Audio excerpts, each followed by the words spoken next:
आहुति बाकी यज्ञ अधूरा, अपनों के विघ्नों ने घेरा। अंतिम जय का वज्र बनाने नव दधीची हड्डियां गलाएं, आओ फिर से दिया। जब मैं राजनीति में आया मैंने कभी सोचा भी नहीं था कि मैं एमपी बनूं। सत्ता का खेल तो चलेगा, सरकारें आएंगी जाएंगी, पार्टियां बनेगी बिगड़ेंगी, मगर ये देश रहना चाहिए, इस देश का लोकतंत्र अमर रहना चाहिए।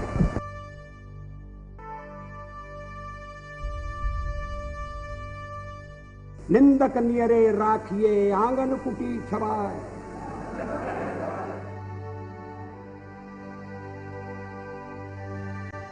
13 महीने में हमने ऐसी रेखाएं खींची हैं जो काल के कपाल पर अमिट रहेंगी।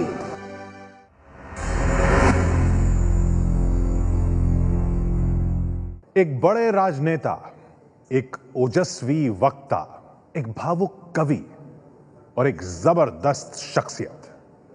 अटल बिहारी वाजपेयी के करिश्माई व्यक्तित्व में यह सब है। उन्हें राजनीति का भीष्म पितामह तक कहा गया। वो सही मायने में भारत रत्न है। राजनीति के गलियारों में करीब 5 दशकों तक अटल वाणी गूंजती रही। 1957 में जब वो पहली बार संसद पहुंचे तो उनके सामने जवाहरलाल नेहरू जैसा व्यक्तित्व प्रधानमंत्री के तौर पर मौजूद था। लेकिन ये अटल वाणी का जादू ही था कि नेहरू ने भी कई बार अटल के भाषणों की तारीफ की। लेकिन अटल ने तब इतिहास रच दिया जब 1977 में भारत के विदेश मंत्री के तौर पर उन्होंने संयुक्त राष्ट्र में हिंदी में भाषण दिया। न्यूयॉर्क, संयुक्त राष्ट्र संघ के इतिहास में पहली बार हिंदी में भाषण दिया भारत के विदेश मंत्री श्री अटल बिहारी वाजपेयी ने। मैं भारत की जनता की ओर से राष्ट्र संघ के लिए शुभकामनाओं का संदेश लाया हूं। महासभा के इस 32वें अधिवेशन के अवसर पर मैं राष्ट्र संघ में भारत की दृढ़ आस्था को पुनः व्यक्त करना चाहता हूं। जनता सरकार को शासन की बागडोर संभाले केवल 6 मास हुए, फिर भी इतने अल्प समय में हमारी उपलब्धियां उल्लेखनीय हैं। भारत में मूलभूत मानव अधिकार पुनः प्रतिष्ठित हो गए। जिस भय और आतंक के वातावरण ने हमारे लोगों को घेर लिया था वह दूर हो गया है। ऐसे संवैधानिक कदम उठाए जा रहे हैं जिनसे यह सुनिश्चित हो जाए कि लोकतंत्र और बुनियादी आजादी का अब फिर कभी हनन नहीं होगा। अध्यक्ष महोदय, वसुधैव कुटुंबकम की परिकल्पना बहुत पुरानी है। भारत में सदा से हमारा इस धारणा में विश्वास रहा है कि सारा संसार एक परिवार है। अनेकानेक प्रयत्नों और कष्टों के बाद संयुक्त राष्ट्र के रूप में इस स्वप्न के अब साकार होने की संभावना है। यहां मैं राष्ट्रों की सत्ता और महत्ता के बारे में नहीं सोच रहा हूं। आम आदमी की प्रतिष्ठा और प्रगति मेरे लिए कहीं अधिक महत्व रखती है।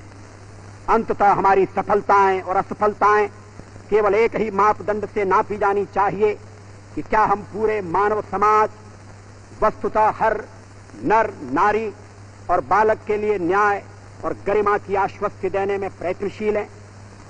अफ्रीका में चुनौती स्पष्ट है। प्रश्न यह है कि किसी जनता को स्वतंत्रता और सम्मान के साथ रहने का अनपरणीय अधिकार है या रंगभेद में विश्वास रखने वाला अल्पमत किसी विशाल बहुमत पर हमेशा न्याय और दमन करता रहेगा। निस्संदेह रंगभेद के सभी रूपों का जड़ से उन्मूलन होना चाहिए। हाल में इजराइल ने वेस्ट बैंक और गाजा में नई बस्तियां बसाकर अधिकृत क्षेत्रों में जनसंख्या परिवर्तन करने का जो प्रयत्न किया है, संयुक्त राष्ट्र को उसे पूरी तरह स्वीकार और रद्द कर देना चाहिए।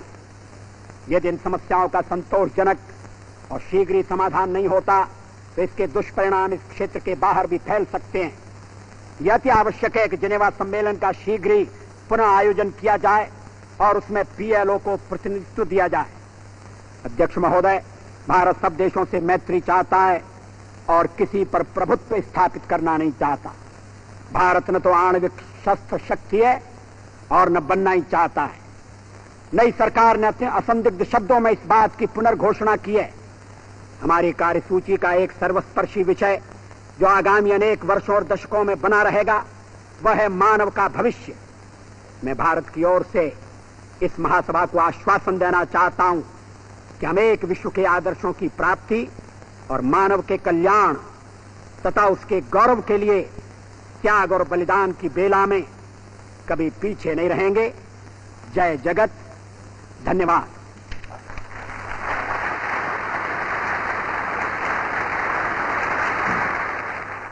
यह पहली बार था जब संयुक्त राष्ट्र में हिंदी की गूंज सुनाई दी। दुनिया के सामने हिंदुस्तान और हिंदी का सिर गर्व से ऊंचा करने वाले अटल देश में भी एक जननेता के तौर पर अपनी पहचान बनाने लगे थे। 1980 में अटल ने एक नई पार्टी को जन्म दिया, भारतीय जनता पार्टी यानी बीजेपी। जनसंघ से बनी बीजेपी को खड़ा करने और आगे ले जाने की जिम्मेदारी अटल के कंधों पर ही थी।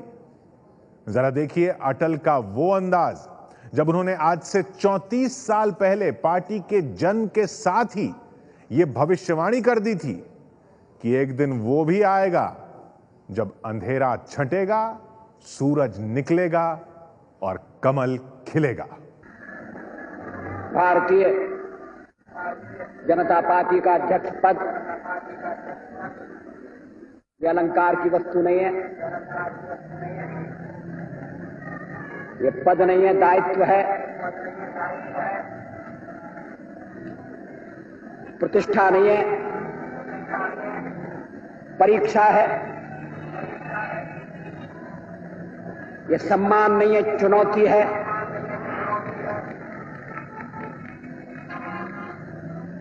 मुझे भरोसा है कि आपके सहयोग से, देश की जनता के समर्थन से मैं इस जिम्मेदारी को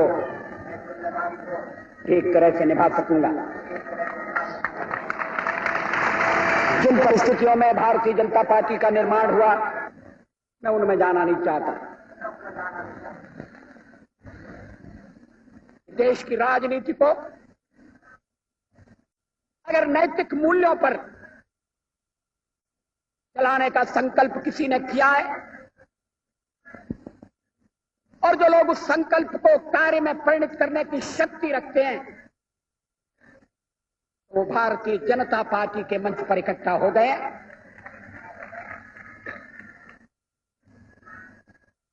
जनता पार्टी जयप्रकाश के सपनों को पूरा करने के लिए बनी। जनता पार्टी टूट गई मगर हम जयप्रकाश के सपनों को टूटने नहीं देंगे। जयप्रकाश किसी व्यक्ति का नाम नहीं है, जयप्रकाश कुछ आदर्शों का नाम है, कुछ मूल्यों का नाम है। जयप्रकाश जी का पूरा जीवन, उनकी साधना, उनका संघर्ष, कुछ मूल्यों के साथ उनकी प्रतिबद्धता, ये हमारी विरासत के अंग हैं। हमने जयप्रकाश जी के अधूरे काम को पूरा करने का व्रत लिया। पद, पैसा और प्रतिष्ठा के पीछे पागल होने वालों के लिए हमारे यहां कोई जगह नहीं है।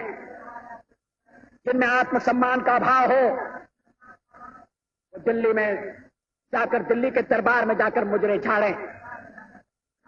हम तो एक हाथ में भारत का संविधान और दूसरे में समता का निशान लेकर मैदान में कूदेंगे और जूझेंगे। हम छत्रपति शिवाजी महाराज के जीवन और संघर्ष से प्रेरणा लेंगे। सामाजिक समता का बिगुल बजाने वाले महात्मा फुले हमारे पथ प्रदर्शक होंगे। भारत के पश्चिमी घाट को मंडित करने वाले महासागर के किनारे खड़े होकर मैं ये भविष्यवाणी करने का साहस करता हूं कि अंधेरा छटेगा, सूरज निकलेगा, कमल खिलेगा। बहुत बहुत धन्यवाद। अटल ने जो कहा वो हुआ भी। 16 साल बाद कमल खिला। 1996 के चुनाव में बीजेपी सबसे बड़ी पार्टी बनकर उभरी। राष्ट्रपति ने सबसे बड़े दल के नेता के तौर पर अटल बिहारी वाजपेयी को सरकार बनाने का न्योता दिया। पहली बार प्रधानमंत्री बने अटल जी विश्वास प्रस्ताव रखने के लिए खड़े हुए, पर वो भूल गए कि वो खुद प्रधानमंत्री बन चुके हैं।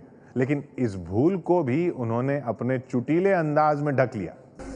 प्राइम मिनिस्टर, प्रधानमंत्री जी,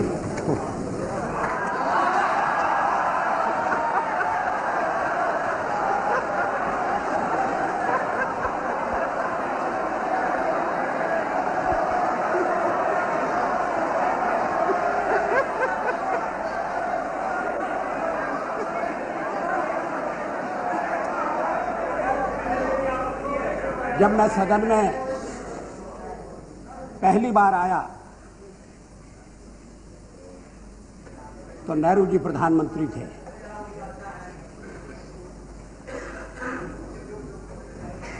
कई वर्ष मैंने उन्हें काम करते हुए देखा। मैं उधर बैठता था, अभी भी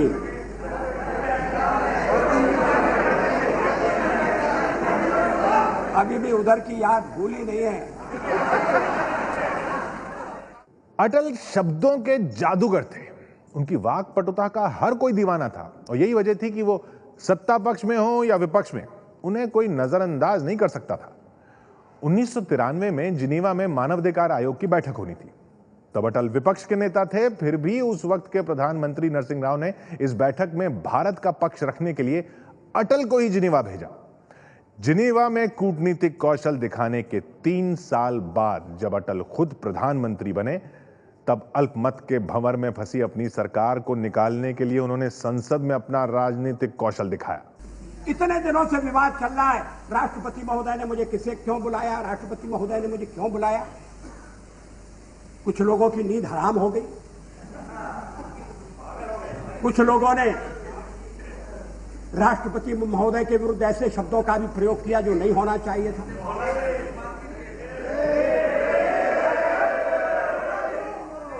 मगर चुनाव के बाद जो परिस्थिति बनी, उसमें राष्ट्रपति जी और क्या कर सकते थे।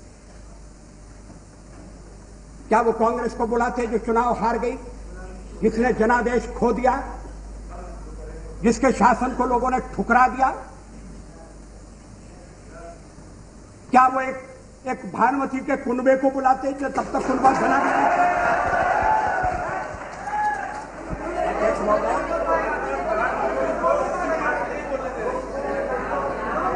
राष्ट्रपति महोदय ने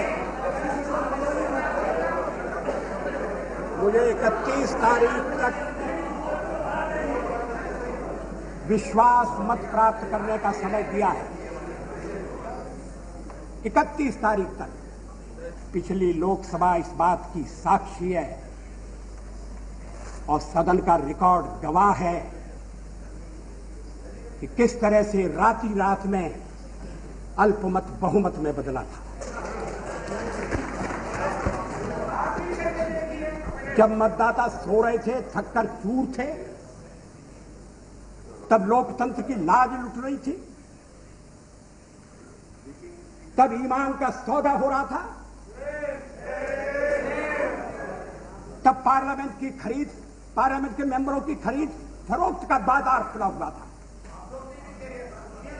मामला अदालत में, मैं उस पर ज्यादा टिप्पणी करना नहीं चाहता, लेकिन हमने देखा कि अल्पमत किस तरह से बहुमत में बदला।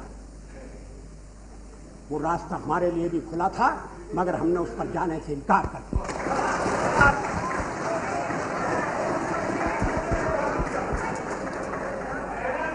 अनैतिक तरीके अपनाकर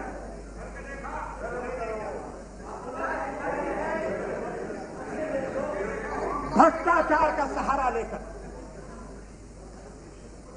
ईमान का सौदा करके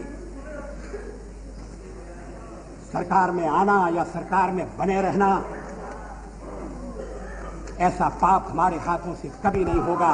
हम आपको आश्वासन दे रहे हैं। भारत के इतिहास में यह पहली बार था जब लोकसभा में चल रही बहस का लाइव टेलीकास्ट हो रहा था।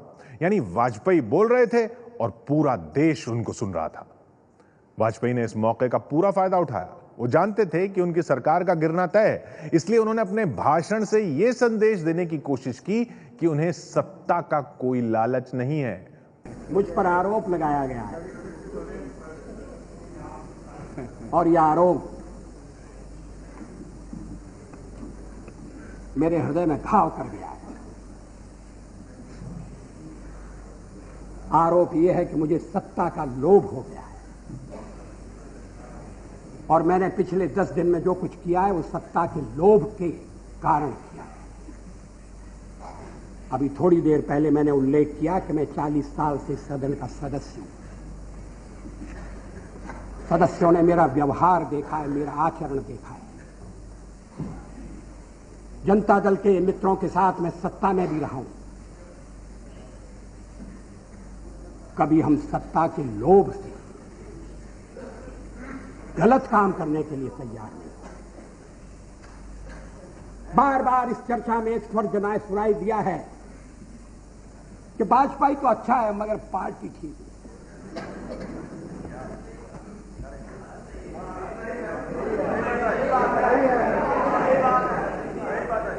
अच्छा, तो अच्छे वाजपेयी का आप क्या करने का इरादा रखते हैं?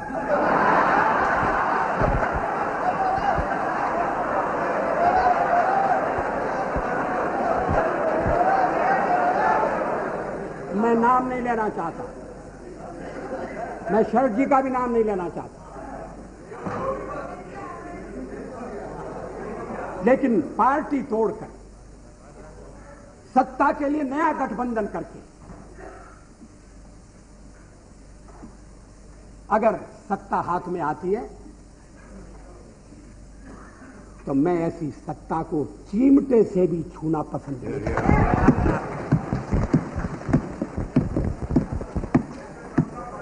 न भी तो मरणादस्मि केवलम दूषितो यशः। भगवान राम ने कहा था मैं मृत्यु से नहीं डरता, अगर डरता हूं तो बदनामी से डरता हूं, लोकापवाद से डरता हूं। अध्यक्ष महोदय, जब मैं राजनीति में आया मैंने कभी सोचा भी नहीं था कि मैं एमपी बनूंगा। मैं पत्रकार था और ये राजनीति, जिस तरह की राजनीति चल रही है, मुझे रास नहीं आती।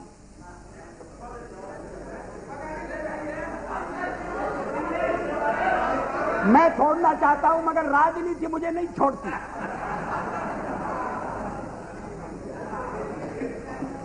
विरोधी दल का नेता हुआ, आज प्रधानमंत्री हूं, थोड़ी देर बाद नहीं रहूंगा।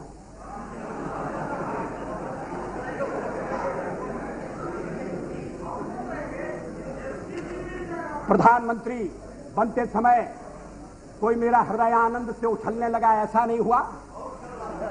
और सब कुछ छोड़ छाड़ कर जब चला जाऊंगा तब भी मेरे मन में किसी तरह की म्लानता होगी, ऐसा आप मत समझिए। लेकिन फिर मैं कुछ मुद्दों को उठाना चाहता हूं। हमारे फिर एक दूसरा आरोप लगाया जा रहा है, आरोपों की झड़ी लगाई जा रही है। आपने अनेक महत्वपूर्ण मुद्दों को छोड़ दिया। राष्ट्रपति के अभिभाषण में राम मंदिर की चर्चा नहीं है, 370 धारा समाप्त करने का उल्लेख नहीं है और शादी ब्याह के समान कानून बनाने के बारे में भी जिक्र नहीं है। आपने स्वदेशी का भी परित्याग कर दिया और ये बातें इस तरह से कही गई हैं जैसे ये बातें कहने वाले हमारे इस परित्याग से बड़े दुखी हैं। वो तो इन बातों की आलोचना करते रहे हैं, हमें इसलिए दोषी ठहराते रहे हैं कि हम राम मंदिर बनाना चाहते हैं। 370 हम खत्म करने की बात कर रहे हैं, हम देश की एकता कैसे कायम रखेंगे? शादी ब्याह का समान कानून हो, भले ही संविधान में लिखा हो, भले ही सुप्रीम कोर्ट ने मोहर लगा दी हो, आप कैसे कह सकते हैं? और आप कहेंगे तो आप देश की एकता के तोड़क होंगे। और हम अगर कहते हैं कि नहीं, ये हमारे इस समय के कार्यक्रम में नहीं है, हाँ इस समय का इसलिए कि हमें बहुमत नहीं है। हाँ सही है, कोई छुपना छुपाने की बात नहीं। बहुमत मिलने से करते आखिर हम बहुमत के लिए लड़ रहे हैं। ये है cash out of bag, now cash is out of bag. आखिर हम बहुमत, आखिर हमें जो जनमत मिला है, अगर आपको उस जनमत ने स्वीकार कर दिया है तो हमें भी पूरी तरह स्वीकार नहीं किया। हम तो बहुमत चाहते थे लेकिन बहुमत हमें नहीं मिला। हमारी शुभकामनाएं आपके साथ हैं। हम अपने देश की सेवा के कार्य में जुटे रहेंगे। हम संख्या बल के सामने सर झुकाते हैं और आपको विश्वास दिलाते हैं कि जो कार्य हमने अपने हाथ में लिया है वो जब तक राष्ट्रीय उद्देश्य पूरा नहीं कर लेंगे तब तक विश्राम से नहीं बैठेंगे, तब तक आराम से नहीं बैठेंगे। अध्यक्ष महोदय, मैं अपना त्यागपत्र राष्ट्रपति महोदय को देने जा रहा हूं। 1996 में विश्वास मत के दौरान वाजपेयी का यह भाषण भारतीय राजनीति के इतिहास में यादगार बन गया। संसद में वाजपेयी के कई ऐसे भाषण हैं जिन्हें आज भी लोग याद करते हैं। अपनी पार्टी के मुखिया के तौर पर वाजपेयी ने विपक्ष के हर वार का जवाब अपने शब्दों के बाणों से दिया और इस अंदाज में दिया कि चोट भी लगे और घाव भी न दिखे। हमारे खिलाफ सबसे बड़ा आरोप क्या है? हम सांप्रदायिक हैं, हम सेक्युलरवादी नहीं हैं। इसलिए सेक्युलरवाद के जितने भी रक्षक हैं, आओ इकट्ठे हो जाओ, लाठी डंडे संभाल लो और भाजपा को सत्ता से हटाओ।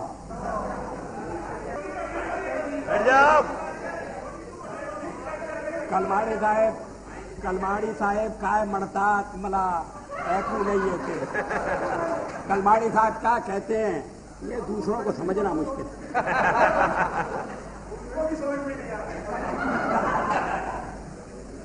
अध्यक्ष महोदय, इस पहलू पर भी विचार होना चाहिए। कभी हम इस सदन में 2 रह गए थे, पहली बार चुने गए तब 4 थे। आएगा तब हम उसका सामना करेंगे। आज तो हम इतनी बड़ी संख्या में बैठे हैं कि आपके साथ कोई तुलना नहीं हो सकती। थोड़ी हम विजयी हुए, हम में विनम्रता है, पराजय में तो आत्म मंथन होना चाहिए।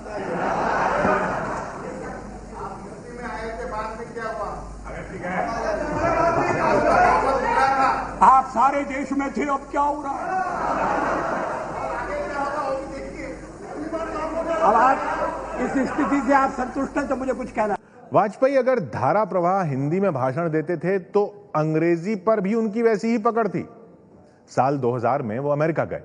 वहां उन्हें अमेरिकी कांग्रेस की जॉइंट मीटिंग को संबोधित करने का मौका मिला। वाजपेयी ने तब अंग्रेजी में ऐसा भाषण दिया जिसे आज भी याद किया जाता है। Mr. Speaker, ladies and gentlemen, we believe that India and America can and should march hand in hand towards a world in which economic conditions improve for all.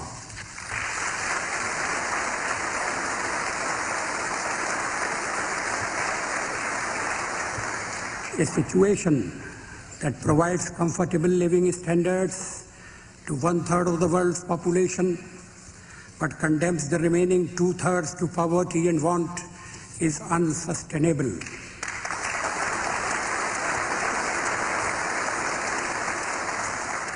The foremost responsibility that the 21st century has cast on all of us is to change this unacceptable legacy of the past. It should be our common endeavor to overcome this legacy. I therefore propose a comprehensive global dialogue on development.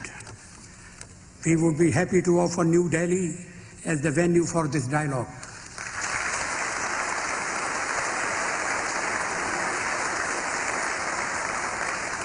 In this Congress, you have often expressed concern about the future contours of Asia. Will it be an Asia that will be at peace with itself? Or will it be a continent where countries seek to redraw boundaries and settle claims, historical or imaginary, through force? We seek an Asia where power does not threaten stability and security. We do not want the domination of some to crowd out the space for others. We must create an Asia where cooperative rather than aggressive assertion of national self-interest defines behavior among nations.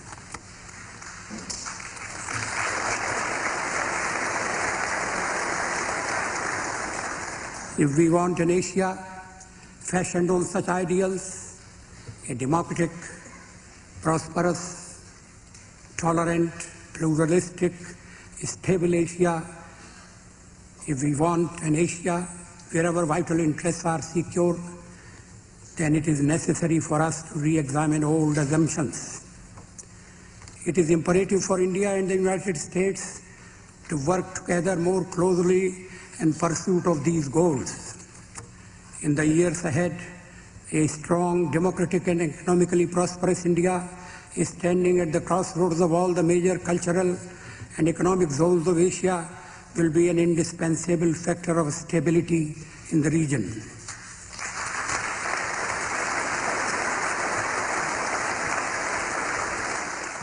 करीब 50 साल तक राजनीति के गलियारों में अटल की ओजस्वी वाणी गूंजती रही। 2005 में उन्होंने खुद को चुनावी राजनीति से अलग करने की घोषणा कर दी। आडवाणी जी और प्रमोद जी,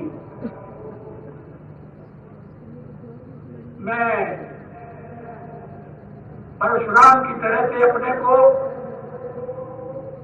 अब राज्याभिषेक के प्रसंग से अलग कर लेता हूं।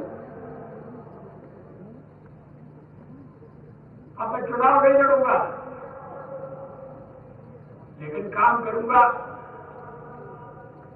संघर्ष में साथ दूंगा, लेकिन अब सत्ता की राजनीति नहीं करूंगा। सत्ता की राजनीति करने के लिए राम और लक्ष्मण हमारे साथ मौजूद है, हमारे पास मौजूद है।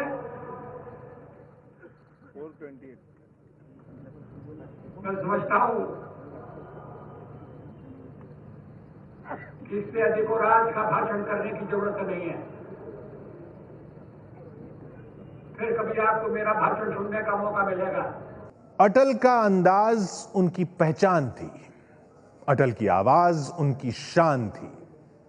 यह विडंबना ही है कि अब वो आवाज कहीं खो सी गई है।